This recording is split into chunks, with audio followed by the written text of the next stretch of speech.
आज हम विभिन्न प्रकार के वायु के बारे में चर्चा करेंगे और साथ ही हम इस बारे में विचार भी करेंगे कि किस प्रकार से ये अलग अलग वायु हमारी जो प्राण ऊर्जा है और जो प्राण शक्ति है उसको उजागर करने के लिए, बलिष्ठ करने के लिए उपयोगी हो सकती हैं। इसके अलावा हम इन प्राण वायु और विभिन्न प्रकार की जो वायु है इनका हमारे जो फिजिकल हेल्थ, शारीरिक स्वास्थ्य और मेंटल हेल्थ, मानसिक स्वास्थ्य पर क्या क्या प्रभाव पड़ता है, इस बारे में भी गहनता से विचार करने का प्रयास करेंगे। तो आइए शुरू करते हैं आज का ये वीडियो। हमारे योग शास्त्र में वैसे तो 10 प्रकार की वायु के बारे में बताया गया है, किंतु इनमें 5 प्रकार की वायु प्रमुख है। इनके नाम क्रमशः पान, अपान, उदान, व्यान व समान है। अगर हम बात करें प्राणवायु की, प्राणवायु हमारी वह वायु है जो हम बाहर से वायुमंडल से अपने शरीर में लेते हैं श्वासों के द्वारा।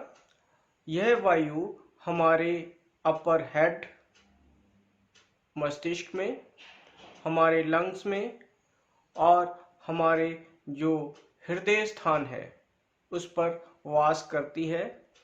अगर इस प्रकार की जो प्राणवायु है उसमें कोई भी इम्बैलेंस है या उसमें कोई गड़बड़ी है तो हम में कुछ व्याधियां पैदा हो सकती हैं, जैसे कि एंजाइटी, तत्परता होना, ईगरनेस होना,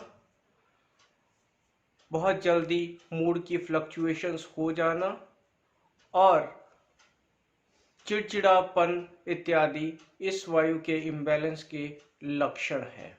अपान वायु की बात करें, यह वह वायु है जो हमारे लोअर एब्डोमिनल रीजन यानी कि पेट के निचले हिस्से में स्थापित रहती है।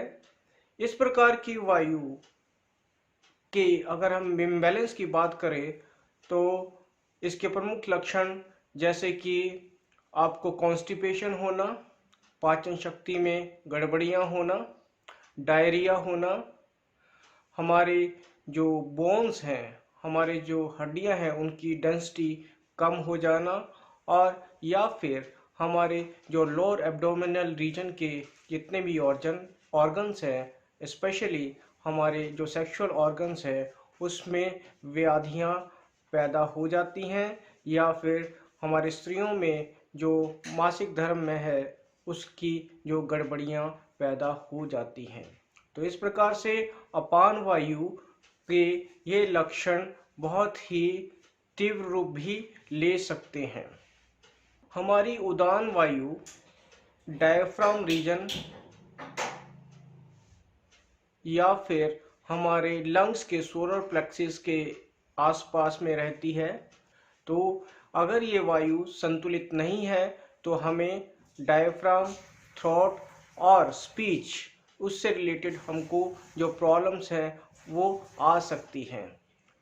अगर हम बात करें व्यान और समान वायु की, ये क्रमशः एक्सपेंशन और कॉन्ट्रैक्शन के लिए रिस्पॉन्सिबल होती है।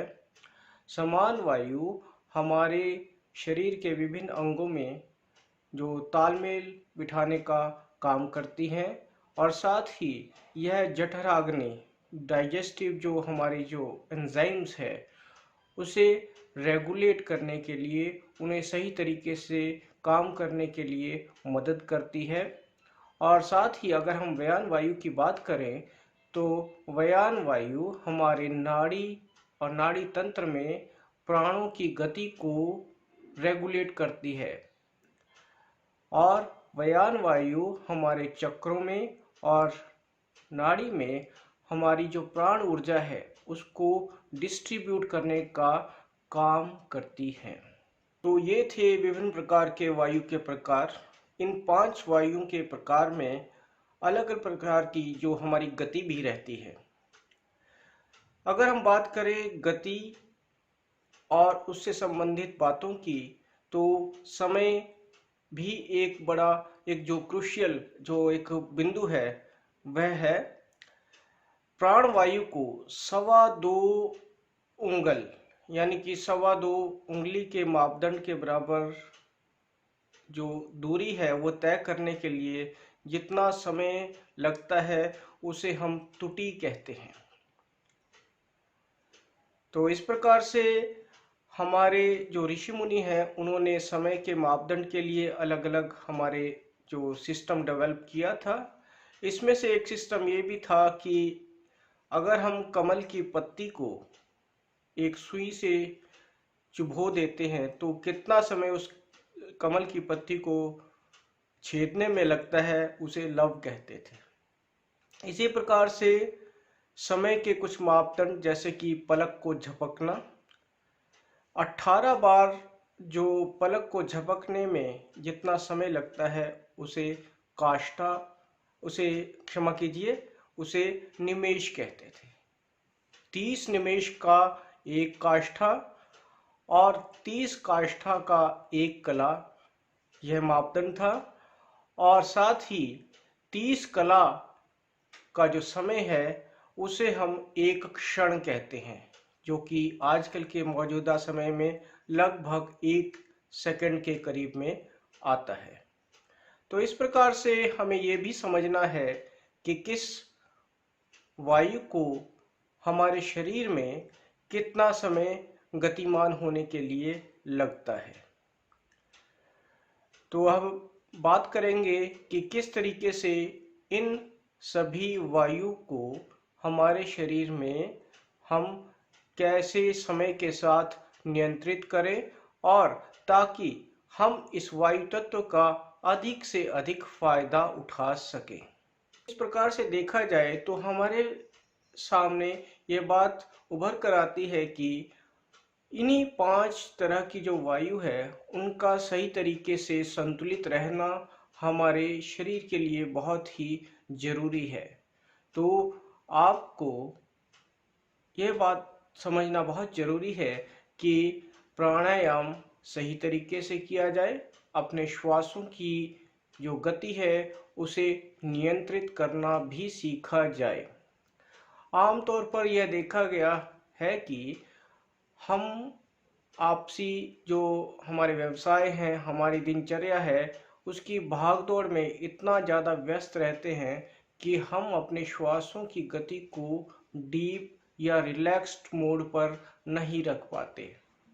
तो क्रमशः ये कोशिश करें कि अपने जो डेली रूटीन है, डे टू डे जो लाइफ है, उसमें भी अपने श्वासों की गति को रिदमिक रखें, गहरी श्वास लेने का प्रयत्न करें, ताकि जो हमारे अंदर जो प्राण वायु है वह सही तरीके से हर एक कोशिका, ऊतक या ऑर्गन में अच्छे से डिस्ट्रीब्यूट हो जाए। आने वाले वीडियो में हम आपको प्राणायाम और वायु तत्वों के और अधिक इस्तेमाल और उपयोग के बारे में जानकारी देने का प्रयास करेंगे। तो आज के इस वीडियो में इतना ही। कृपया हमारे चैनल को लाइक करें, सब्सक्राइब करें, ताकि आपको आने वाले वीडियो के बारे में भी जानकारी मिलती रहे।